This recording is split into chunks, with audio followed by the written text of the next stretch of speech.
सारे लड़कों की कर दो शादी, मोहित को बस कंवारा रखना। ये वायरल गाना हर किसी की जुबान पर इन दिनों छाया रहा, जो कि सोशल मीडिया पर खूब वायरल भी हुआ।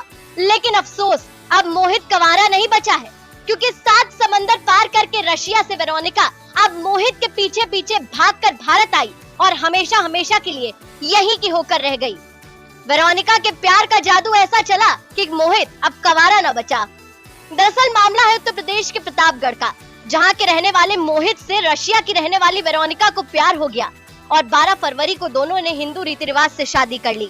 वैसे शादी में देसी ठुमके तो बहुत देखे होंगे, लेकिन इस शादी में देसी गानों पर विदेशी ठुमके भी खूब देखने को मिले।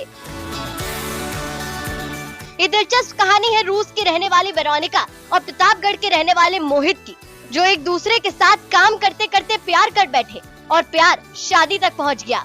प्रतापगढ़ के शहर के नगर कोतवाली के सियाराम कॉलोनी के रहने वाले बड़े व्यवसायी हैं। दिल्ली में उनके 2 बेटे हैं, मोहित सिंह और अनुज सिंह। मोहित ने पढ़ाई के बाद बैंगलोर की एक कंपनी में नौकरी शुरू कर दी, जहां उसकी मुलाकात रूस की रहने वाली वेरोनिका से हुई। पहले दोस्ती हुई और फिर ये दोस्ती प्यार में बदल गई। ऐसा नहीं है कि दोनों को अपने रिश्ते को अंजाम देने के लिए मुश्किलों का सामना नहीं करना पड़ा।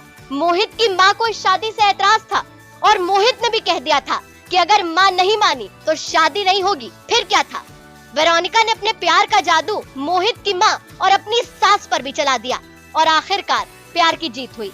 वेरोनिका पूरे परिवार के साथ प्रतापगढ़ पहुंची। 10 फरवरी को हल्दी रस्म और 11 फरवरी को मेहंदी रस्म हुई और 12 फरवरी को हिंदू रीति रिवाज से 7 फेरे लेने के बाद दोनों हमेशा हमेशा के लिए एक दूसरे के हो गए। मोहित शादी से खासे खुश है।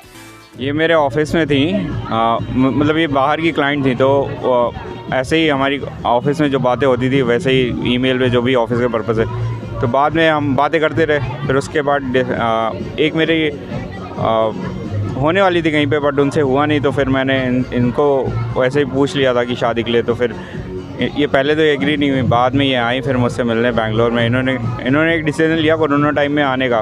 पता नहीं, मैं होता तो मैं कभी नहीं आता, ना जाता कहीं पे।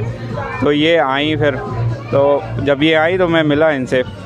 फिर मिलने के बाद फिर मम्मी को बताया कि ये है। मम्मी भी नाराज़ थे, सब नाराज़ थे। तो मम्मी ने फिर मैंने इनको फिर से दोबारा बुलाया, मम्मी को, कि दोनों लोगों को मिलवाया दिल्ली में। मैंने बोला घर वालों को कि पहले अगर मम्मी मेरी सेटिस्फाइड होंगी तो ही मैं करूँगा। तो मम्मी आई, ये दोनों मिले, दोनों लोगों को सही लगा, मतलब मेरी मम्मी को भी ये पसंद आई। तो फिर मैंने शादी कर ली थी। ये जब आई थी तो मैंने रजिस्टर करा दी थी मैरिज दिल्ली में। और दोनों परिवार के लोग आज इकट्ठे हुए हैं? हाँ। कौन है इनके परिवार से और आपकी तरफ? इनकी तरफ मेरे परिवार में तो बहुत सारे लोग हैं, आप देख ही रहे हो यहाँ पे। इनकी मम्मी आई हैं, बुआ आई हैं, चाची आई हैं, इनकी बहन आई हैं, बहन के हस्बैंड आए हैं और बाकी सारे इनके फ्रेंड हैं। एंजॉय हो रहा है? हाँ। खुश हैं आप? मैं तो खुशी हूँ। जो रो रहे होंगे ये लोग, जो जिनको काम करना पड़ रहा है, मेरे भाई लोग रो रहे हैं और मैं तो खुशी हूँ। वही वेरोनिका की खुशी का भी कोई ठिकाना नहीं है। हालांकि उन्हें हिंदी तो नहीं आती, लेकिन जब हमने उनसे बात की तो उन्होंने बताया कि उन्हें मोहित, भारत और भारतीय संस्कृति से कितना प्यार है। I'm very happy here and I like Indian culture. I like to explore new and I enjoy here. Enjoy कर रही हैं आप प्रतापगढ़ में? Yes, a lot. हाँ. Have your family income? Your family is here? Yes, some of my relatives here. Yes. Are you happy? Yes, a lot. तो सुना आपने, Veronica और मोहित कैसे जन्म जन्मांतर के लिए एक दूसरे के होने के बाद खुश नजर आ रहे हैं। वैसे वेरोनिका अब रशियन कहाँ रही, वो तो अब मिसेज मोहित बन चुकी हैं। आपका इस अनोखी शादी पर क्या कहना है, जरूर बताइएगा।